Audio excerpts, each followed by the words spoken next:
देखनी, तो वहाँ भोला जी के अजबे कहानी देखनी। मन में लगले हुलास, हम गईनी कैलाश। मन में लगले हुलास, हम गईनी कैलाश। हवा भोला जी के अजबे कहानी देखने, तो हवा भोला जी के अजबे कहानी देखनी।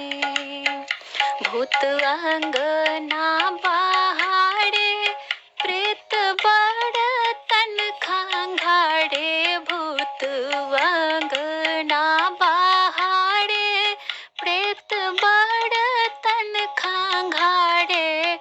एगो भूतवा के भड़त हम पानी देखनी, एगो भूतवा के भड़त हम पानी देखनी।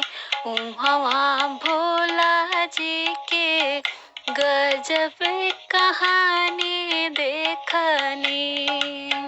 एक मूस पे सवार, एक मोर धैले ठार। एगो मूस पे सवार, एक मोर धैले ठार। एगो बघवा पर हो, एगो बघवा पर बैठल जनानी देखनी।